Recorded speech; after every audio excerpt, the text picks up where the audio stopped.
law. So sin is really just something that only applies to people that think that there is some divine, being out there judging your behaviors, judging your morality, or defining it for you. So since you are not that, then you don't have to worry about it. You play upon, or you live by your ethics, not by whether or not you're going to be smite down, or I guess smote. Smote, is that the past tense, or is that the verbiage? Damn if I know. That's depending on interpretation. It's all, sin is, that is for the people who have superstitious beliefs, in my opinion. Yeah, and I think that's the scary part, is that many people equate their belief system as the guiding light for what is or isn't moral. And the funny thing is that you see a lot of people that are non-religious, that reject the idea of religious dogma, that are more morally capable and morally aligned with good things than those that are religious, that use their religion to justify their actions. And I think that's where we see a big problem. My opinion on it is simply, when it comes to morality, that to me is something that's purely based on the individual, as opposed to, we have our own personal morals that we live by, but they should absolutely not be confused with ethics, which is what, when it comes to broad, generalized ideas of how a society should behave, should be based on ethics, not morality, because someone's morals is going to be different than mine, which is fine, just so long as those morals don't have anything to do with infringing upon my liberties or my safety or anything like that. So, well, that in turn then becomes a question. Okay, we have this big push in the United States right now about the whole strongly held religious beliefs. Now, when you're talking about human rights, okay, why is one person's strongly held religious beliefs allowed to discriminate against somebody else's strongly held religious beliefs? Who decides? Why is it allowed? Why is it allowed, and who decides what is legitimately a sincerely held religious belief? Who makes that decision in our country? And that's where we get into the debate between separation of church and state. Okay, should the state decide? That's why they shouldn't be involved. Yeah, should the state decide what is and what isn't a sincerely held religious belief? Why should, for example, the lady in, what was her name, in Kentucky that was denying marriage license to same-sex couples, what's her name? She went to jail. Anyway, I wish I could remember. I can't pick her name out of my ass right now. But anyway, why is her sincerely held religious beliefs denying the rights of others? Why does that make it okay? Because hers say it's okay to deny these people. Why should that be allowed to happen? And who makes the decision to say that she is right and they are wrong? Well, it doesn't. I mean, that's why when it comes to, deeply held religious beliefs, I mean, we have to, bear in mind that, yes, people are free to have those deeply held beliefs, but not upon the not when it infringes upon the freedoms of others. I mean, that's that's where you need to draw the line. If your deeply held religious beliefs affect you and only you can believe in whatever you want. You can hate, if your deeply held beliefs dictate that you hate gay people, or if your sincerely held beliefs dictate that you basically feel hatred for anything like that, I mean, no one's going to stop you. And, I agree that that's wrong, but, that it's your right to do so. The problem is that people feel like they can then take that kind of behavior and then put their morality, their way of thinking onto another person who does not share that. And that is where we have to absolutely draw the line. And so we have these, freedom from religion, or sorry, not freedom from religion, what is it? Sorry, I keep thinking of Freedom from Religion Foundation. That's not what I'm talking about. It's the Hobby Lobby decision, the freedom of religion. It's the Religious Freedom Act was the thing that they passed. The religious freedom. So, these religious freedom laws, I mean, okay, that's great, but, when it comes to people actually coming in and behaving in such a way that infringes upon the rights of others, I mean, I think that's a very clear, distinct line where you can't cross that. So, I mean, if you're going to hate gay people, that's your prerogative, but you cannot. I don't think that the part that should be protected is when your behaviors and your actual actions is infringing upon the freedom of the other. So if you are going to harm somebody because they're homosexual, or if you're going to harm somebody because they're a Satanist or an atheist, I mean, that's, I think that's the clear distinction. Right, people are free to believe then getting them to actually enforce that is the problem. I mean, that's the problem. And that's one of the reasons why we should push for secular government, is because secular government deals with law, not dogma, and not religious belief. Well, yeah. Getting people to focus on that is not going to stop people. No, it's not going to stop people.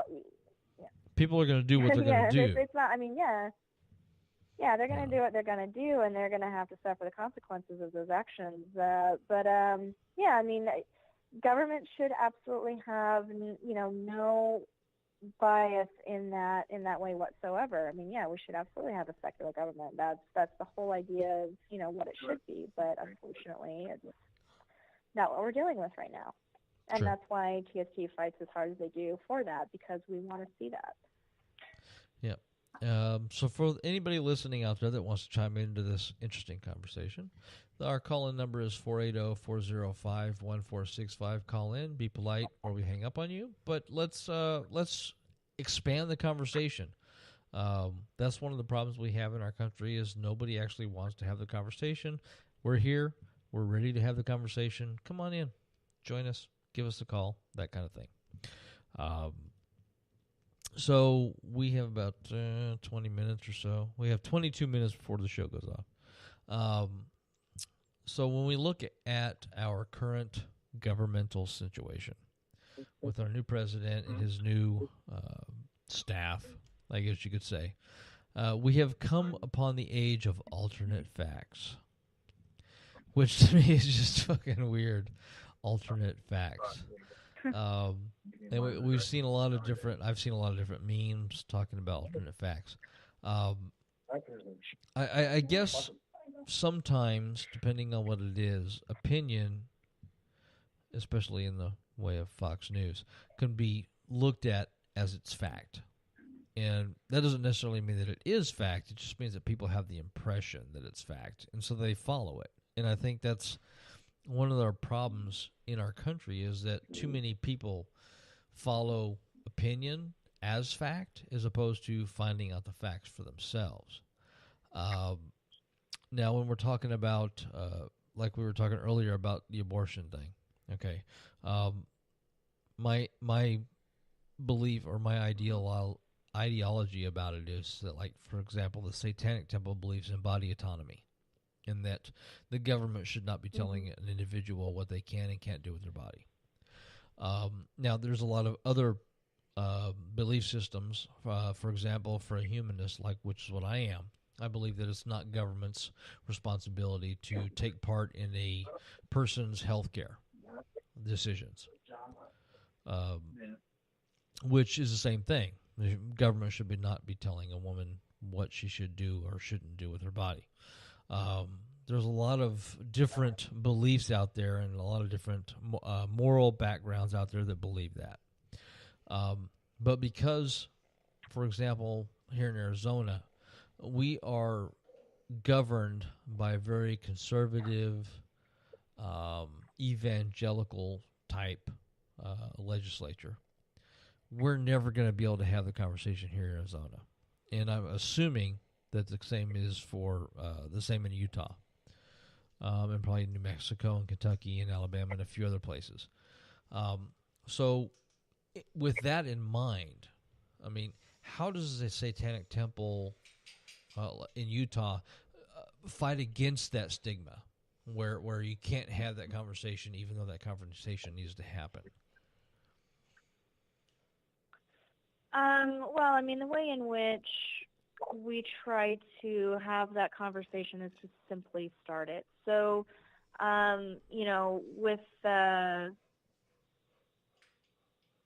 with our actions, with our activism, with the things that we come out in support of, I mean, that's kind of our way of asserting, where we stand on things and trying to have that conversation, because I know that the second you come out with something, you're going to be questioned about it, left and right. And if somebody starts it, then other people are going to be comfortable kind of coming forward and having that with you. And the more support you get, they'll rally behind you, and they, make it clear that it's just not one voice. It's many more, especially more than you would think. So,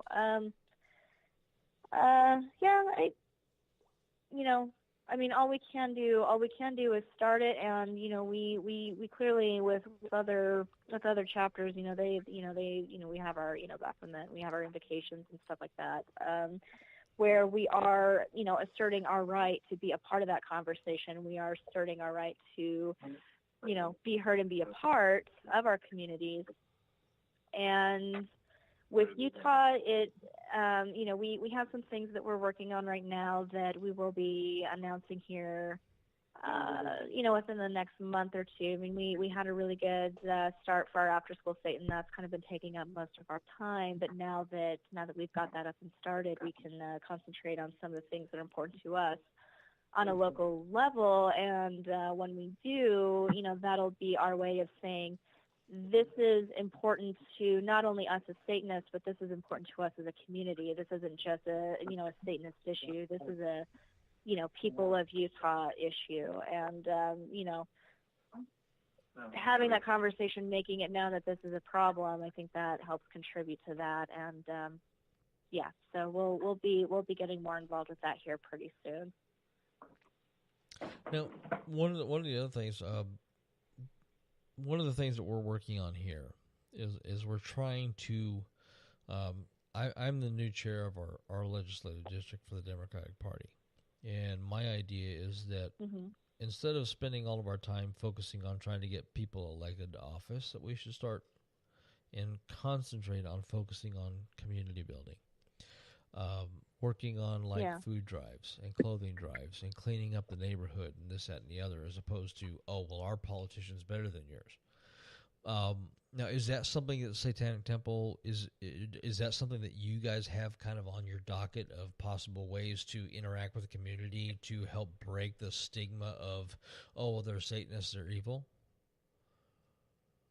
Yeah, and that's part of the stuff that we're going to be doing here soon. So, the thing I mentioned before, where we're going to come out and announce, our involvement with that. But the whole point is to be more involved in the community and to, take a stance with things that are important to our community, as a whole, not just as Satanists. And, a lot of last year, because we formed back in February of last year when we got our chapter.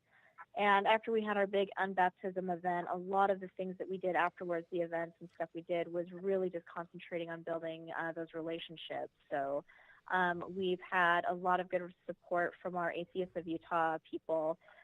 They're a big atheist organization here in the state, and they've been incredibly supportive of us. And, a lot of what I've been trying to do is kind of help build those bridges. I've been talking to a lot of people of different types of organizations, trying to kind of get the word out there that we're here and, start the dialogues of who we are, what our goals are, and to try and just get to know people. I mean, we've had a lot of events where we've invited the public to come and, hang out with us, get to know us, and, figure out who we're about. And we're always very open